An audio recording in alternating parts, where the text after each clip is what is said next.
Hello students, आज हम लोग करेंगे 8th क्लास की इंग्लिश एनसीईआरटी हनी ड्यू की second poem geography lesson.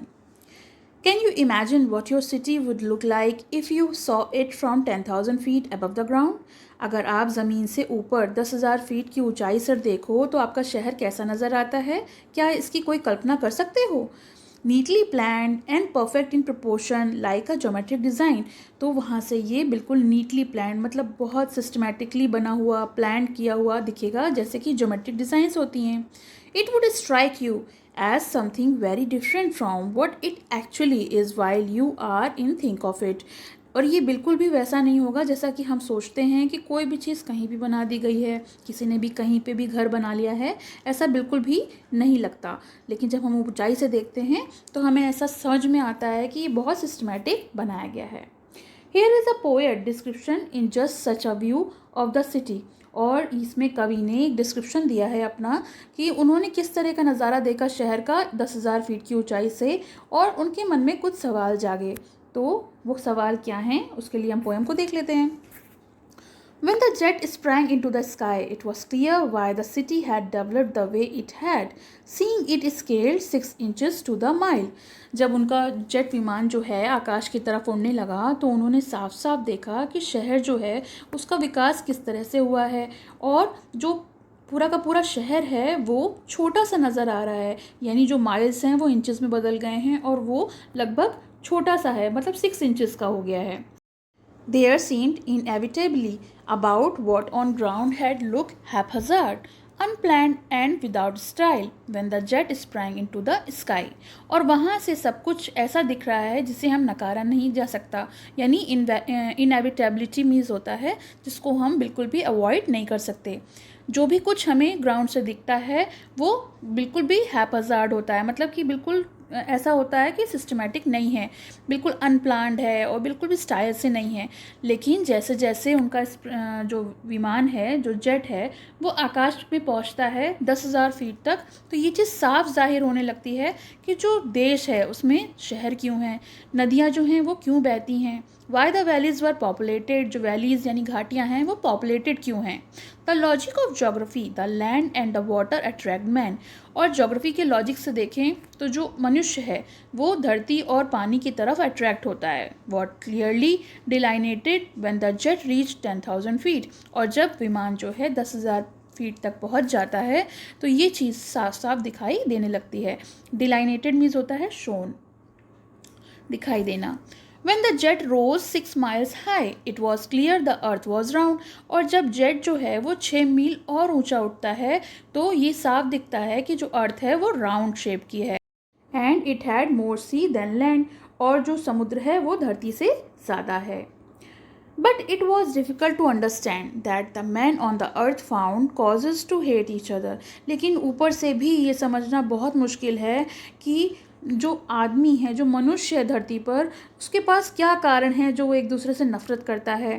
To build walls across the cities, उसने शहरों के बीच में दीवारें क्यों खड़ी कर दी हैं और क्यों वो एक दूसरे को मारते हैं। From that height it was not clear why, क्यों इतनी ऊंचाई से ये चीज़ साफ साफ नहीं दिखाई देती थी कि जो लोग हैं उनके मन में ईर्ष्या और द्वेष की भावना किस तरह से जागृत होती है। ये पोएट का नेम है जुल्फ़िकर घोष, उन्होंने लिखी है, उनके द्वारा रची गई है। एंड ग्लोसरी देख लेते हैं। इनएविटेबल मीन्स होता है that can not be avoided, जिस चीज़ को बिल्कुल भी नकारा ना जा सके।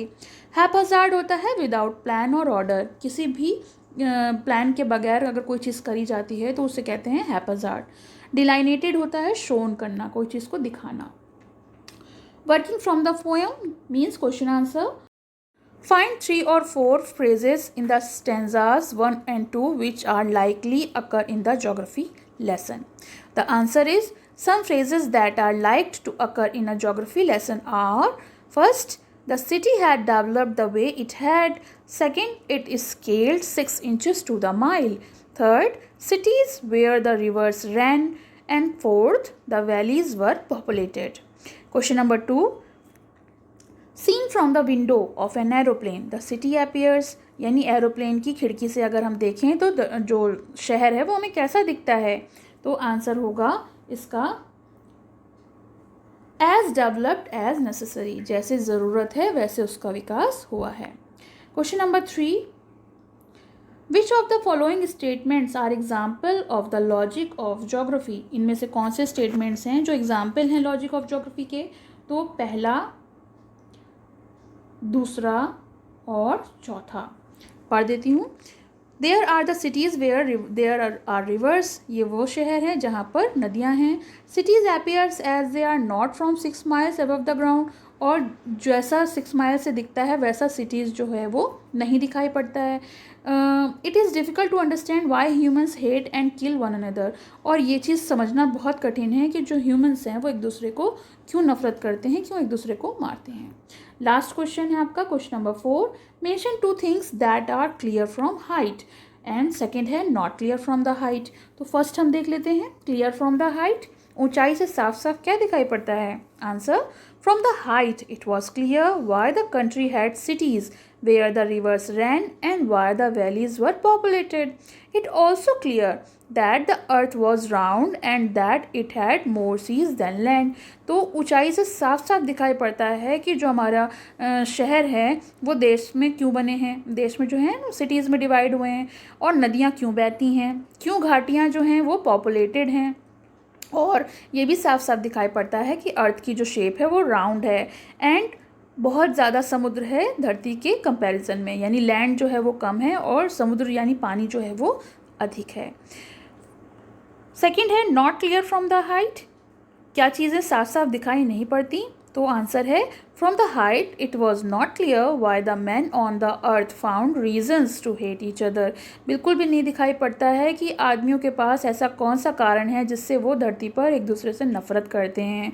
और and it was also not understandable why men had to be built walls across the cities and why they had to kill, और ये भी नहीं समझ में आता कि जो लोग हैं उन्होंने सिटीज़ के बीच में दीवारें खड़ी कर दी हैं और वो एक दूसरे को मारते हैं।